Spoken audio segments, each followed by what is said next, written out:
What seems like an anticlimactic response to the question in the title of this video is actually a very excellent indicator for the future of silver, in my opinion, and I'll explain why as we go. But your mileage may vary. Those of you who have been with me for a while know that I approach silver with a cautious optimism, which can seem pessimistic at times. However, I think it's important to be realistic about the metal in the long run, because silver is more than just its price. And I say that knowing full well that we are on the march to $50 silver. Will we succeed? I would say so. Now, I haven't committed to releasing a new video outlining my revised projections for silver's future price before the year ends. However, I will admit that I've been somewhat accurate about half the time I've been making these predictions. Not bad, is it? Just like with anything, my predictions about the market and silver's future performance are subject to error. Nevertheless, I do believe that certain drivers and factors bode well for silver's price beyond $50 per ounce. What I mean is, what happens when silver reaches $50 per ounce? Well, not much at all. Regarding the silver market, nothing has changed fundamentally, and many of the same themes are resurfacing, bolstering the reasons silver's price is rising. Things are different now. It's a cliche that most of us ignore, but the truth is that things are drastically different now compared to 1980 and 2011. Everything will keep continuing in the same path it has been, at least in my opinion, which is why I believe the answer to the question, what happens when silver reaches $50 an ounce, is nothing. Now, inflation is happening, but I'll back up a bit and explain the dollar. But before we get to that, I'd like to remind you that Summit Metals is our channel sponsor. Am I now implying that the price of silver will keep rising until it reaches $50 per ounce? Possibly, possibly not. There will be resistance, I believe, but so far the rally has encountered very little, which is why silver has risen by 60% plus this year. According to the testimonials left by a few of you in the comments section, Summit Metals has been a great place to go. I've heard nothing but good things about the prices, the customer service, and the fact that they'll buy your precious metals if you ever need or want to sell them. Still, the dollar's worth is falling on a monthly basis. We recently received PCE figures of 0.3%, which is one factor that has led to the rising price of silver, in my opinion. Despite the fact that its price is going up and its value is going down, the two are still interchangeable. Since the price is only a reflection of how the market perceives it, individuals of us who have been saving up during the stagnant periods must place greater emphasis on that value. However, the past is a more reliable indicator of silver's future price, and we are currently witnessing the return of some of history's reflections as people begin to appreciate silver for what it truly is. However, the term convergence is what I want to use to explain to you why I believe silver's price could keep rising. In fact, the many elements that constitute silver's fundamentals and the reasons for its 60% increase so far this year are beginning to coincide. Now tell me about that. Various factors are at play here, including industrial demand, a protracted supply deficit that is now in its 5th year, according to most estimates, and even the most conservative analysts are predicting that it's very close to a deficit. Increased demand for safe haven assets in the face of ongoing geopolitical tensions and economic uncertainty. Even though the White House is playing down the significance of the reports that the Secretary of War has gathered all of his admirals and generals in one location, many are nonetheless curious, worried, and trying to make sense of what this could mean.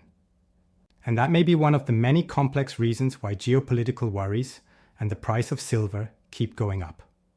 Another issue with mining is that silver is typically extracted as a secondary mineral from primary metals, Because of this, there aren't many primary silver miners anymore. However, the amount of silver being generated as a result of other metals is insufficient to fulfill the demand for the metal, even though there is a lot of it. Because of this, it is producing results. Additionally, this effect is being felt as the short and long positions are beginning to change presently. The current price increase can be attributed to the dominance of long positions. All these varied uses for silver will be the biggest driver for its price, as we now know. Nowadays, silver has more than 10,000 applications. The price continues going up. Even with photovoltaics, the more the silver requirement and the greater its adaptability. While it's true that most technological developments lead to greater efficiency, this isn't the case with solar panels. As I mentioned in a video from quite a while ago, some of the more recent innovations will actually necessitate more silver. Yes, I understand. Silver and gold are rising in value, and we are aware that it is important to comprehend that other assets, such as Bitcoin, are declining in popularity. Within the previous week or two, we have witnessed this phenomenon with the decline of Bitcoin and the rise of silver. I also mentioned that silver's market cap has been growing, and it has surpassed Amazon's.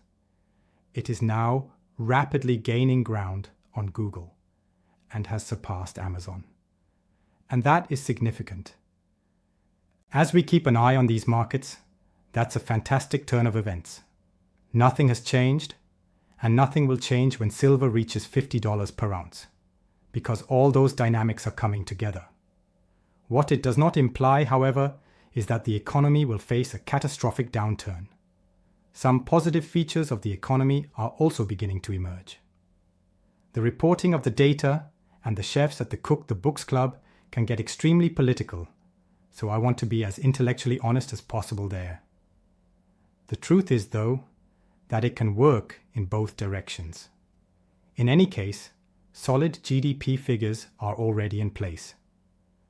Part of the problem, in my opinion, is the recent change in focus away from tariff revenue and toward other issues, which will hurt certain parts of the economy while helping others, most notably the American economy at home. Therefore, such things have not come to fruition just yet.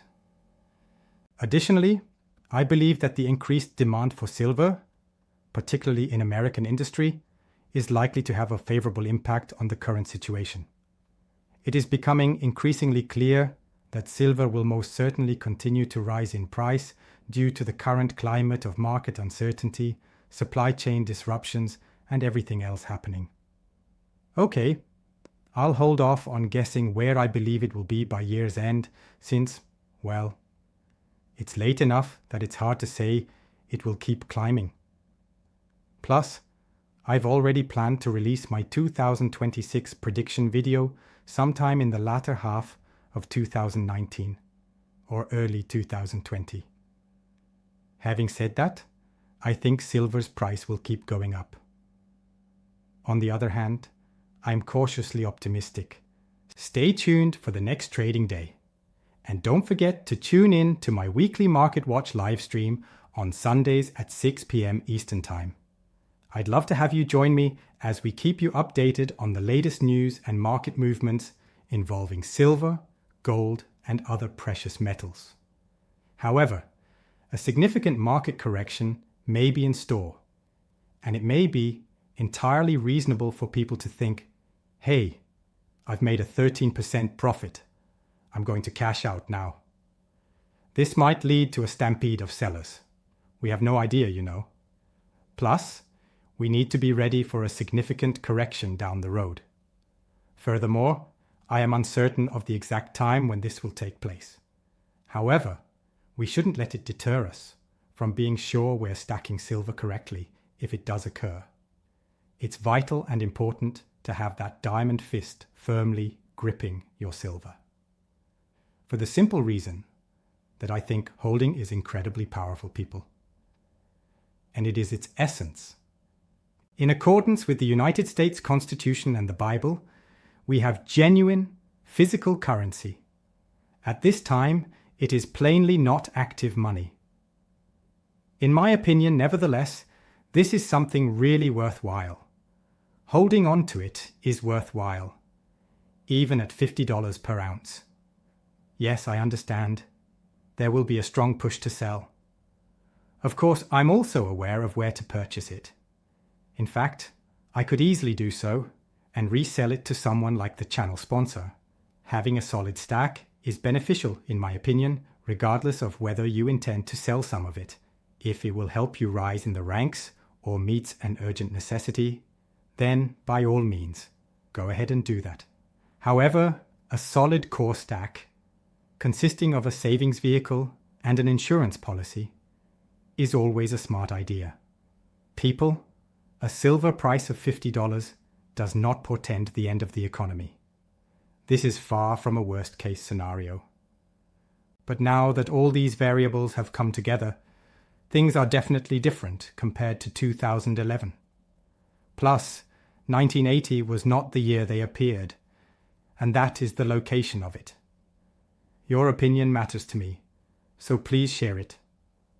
I must admit, though, that I find it somewhat thrilling to observe the silver market reacting in this way.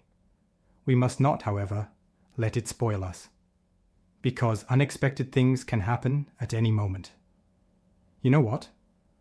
A lot of folks are thinking, this is looking like a really smart investment. As far as its reaction in 2025 is concerned, certainly it is significant. Remember, though, that this is the exception and not the rule. The things I discussed in this video are coming together, and they won't suddenly disappear tomorrow, even though I told you so in the video. Normalcy, though, will resume its role at some point. What will the price of silver look like at that point? What the heck? We should expect to see a floor that is significantly higher than the one we witnessed following the 2011 increase. Regardless, we have a good idea of the physical appearance both now and after the event.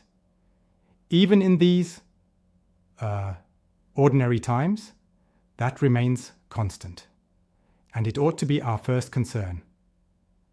With everything out of the way, I want to thank you from the bottom of my heart for watching, and I sincerely hope you'll support my channel by giving it a like, commenting, sharing, and subscribing. This was transcribed using turboscribe.ai. Remove this message by subscribing to Unlimited.